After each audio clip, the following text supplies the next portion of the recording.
तर आज आपण एका फारच रंजक, एका प्राचीन जातक कथेत शिरणार आहोत.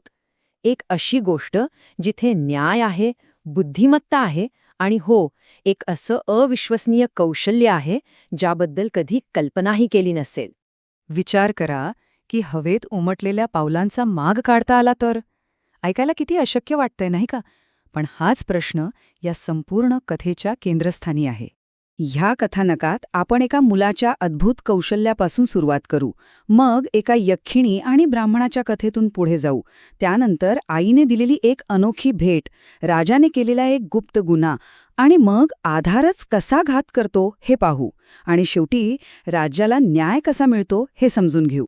चला तर मग सुरुवात करूया पहिल्या भागापासून, एका मुलाचे अविश्वसनीय कौशल्य. या कथेची सुरुवातच एका परीक्षेने होते. जरा विचार करा, एक वडील आपल्या मुलाची परीक्षा पाहण्यासाठी काय करतात? घरातून निघून शेजारच्या घरात, तिथून तिसऱ्या घरात, मग परत स्वतःच्या घरी आणि तिथून शहराला वळसा घालून थेट जेतवनात पोहोचतात. किती किती गुंतागुंतीचा मार्ग आहे हा.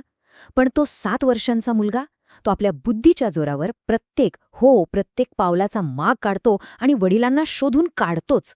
जेव्हा ही गोष्ट भगवान बुद्धांपर्यंत पोहोचते तेव्हा ते स्मितहास्य करून म्हणतात, अरे ह्यात काही फार मोठं आश्चर्य नाही. पूर्वीचे ज्ञानीपुरुष तर हवेतील पाऊलखुणासुद्धा ओळखत असत.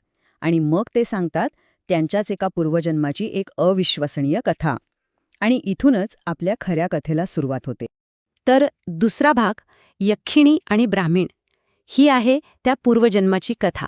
गोष्ट अशी आहे की मृत्यूनंतर एका पापी राणीचा पुनर्जन्म होतो, तोही एका घोड्याचा चेहरा असलेल्या यक्षिणीच्या रूपात. ती एका सुंदर ब्राह्मणाला पकडते, पण त्याला खाण्यासाठी नाही, तर आपला पती बनवण्यासाठी. त्यांना एक मुलगा होतो, बोधिसत्व. पण जसजसा तो मोठा होतो त्याला एक प्रश्न सतावू लागतो. तो आपल्या आईला विचारतो, आई, तू आमच्यापेक्षा इतकी वेगळी का आहेस? तुझं रूप वेगळं, तुझं खाणं वेगळं. आणि हाच एक प्रश्न त्यांच्या संपूर्ण आयुष्याला कलाटणी देतो. त्यांच्या सुटकेचा प्रवास इथूनच सुरू होतो. आता तिसरा भाग, आईची शेवटची भेट. ही आहे एका पलायनाची आणि एका विचित्र विरोधाभासाची कथा. जेव्हा बोधिसत्व वडिलांना घेऊन पळून जातो तेव्हा ती यक्षिणी त्यांचा पाठलाग करते. पण एका नदीच्या सीमेवर येऊन ती थांबते. तिला ती नदी ओलांडता येत नाही. तेव्हा आपलं बाळ कायमचं दूर जातंय या दुःखानं ती त्याला एक अनमोल भेट देते, एक असा मंत्र ज्यामुळे तो कोणाचाही माग काढू शकतो. आणि मग हृदय तुटल्यानं ती तिथेच आपले प्राण सोडते. पुढे चौथा भाग, राजाचा गुप्त गुन्हा. आता बोधिसत्व मोठा झालाय आणि त्याच कौशल्याची खरी परीक्षा होणार आहे. बोधिसत्व बनारसला येतो आणि त्याच्या या अद्भुत कौशल्याबद्दल राजाला कळतं. राजा इतका प्रभावित होतो की तो बोधिसत्वाला दररोज तब्बल 1000 सुवर्णमुद्रा देण्याचं वचन देतो. यावरून त्याच्या कौशल्याची किंमत किती मोठी होती हे लक्षात येतं. पण आता कथेत खरी गंमत सुरू होते. राजाला बोधिसत्वाची परीक्षा घ्यायची असते. तो काय करतो तर स्वतःचा चोर बनतो. तो आणि त्याचा पुरोहित मिळून राजवाड्याचा खजिना लुटतात आणि असा काही अवघड मार्ग तयार करतात जो कोणालाही सापडणार नाही. पण बोधिसत्व आपल्या आईने दिलेल्या मंत्राचा वापर करतो आणि तो हवेतल्या पावलांचाही माग काढतो. तो भिंतीवरून तलावाजवळून जात शेवटी खजिना शोधून काढतो. पण तो राजाला एक धक्कादायक गोष्ट सांगतो. चोर कोणी सामान्य नाहीत, तर ते 2 प्रतिष्ठित व्यक्ती आहेत. 5वा भाग, माझा आधार तोच माझा घात. आता थेट राजावर आरोप कसा करणार? म्हणून बोधिसत्व दृष्टांतातून, म्हणजे छोट्या छोट्या गोष्टींमधून सत्य सांगायला सुरुवात करतो. तो थेट राजाचं नाव घेत नाही. तो आधी एका नर्तकीशी गोष्ट सांगतो, जी जगण्यासाठी पाण्यावर अवलंबून असते, पण त्याच पाण्यात बुडून मरते. यातून तो हेच सुचवतो की कधीकधी जी गोष्ट आपला आधार असते तीच आपला जीव घेऊ शकते.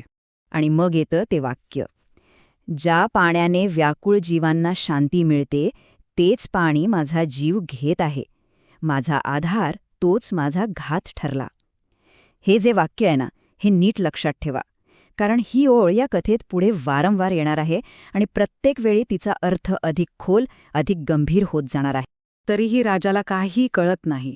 मग बोधिसत्व एका कुंभाराची गोष्ट सांगतो, जो मातीची भांडी बनवून आपलं पोट भरतो, पण त्याच मातीच्या ढिगाऱ्याखाली चिरडून त्याचा मृत्यू होतो. आता तो राजाला अप्रत्यक्षपणे सांगतोय की जर आपला पायाच खचला तर आपण उभं कुठे राहणार? आणि तो पुन्हा तेच वाक्य दुहेरी ताकदीने म्हणतो.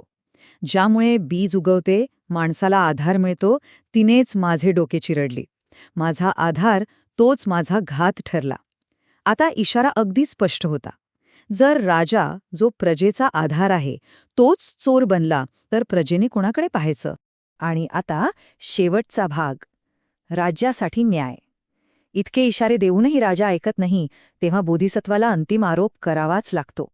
बोधिसत्व थेट प्रजेला एकत्र बोलावतो आणि घोषणा करतो, सर्वजण ऐका, अरे पाण्याला जाग लागली आहे. जिथे सुरक्षित वाटायला हवं तिथेच भीती निर्माण झाली आहे. तुमचा आधारच तुमचा घाट ठरला आहे. आता स्वतःचं रक्षण स्वतःच करा. हे बघा, यावरून सगळं स्पष्ट होतंय. बोधिसत्वाने पाणी, पृथ्वी यांसारख्या उदाहरणांमधून हेच दाखवून दिलं की जो राजा प्रजेचा आधार असायला हवा, तोच आज त्यांच्यासाठी धोका बनला आहे. त्याने राजाविरुद्ध एक असा पुरावा तयार केला होता जो कोणालाही नाकारता येणार नाही. सत्य कळताच लोकांमध्ये संतापाची लाट उसळते. ते स्वतःच न्याय करतात आणि त्या राजाला आणि पुरोहिताला शिक्षा देतात.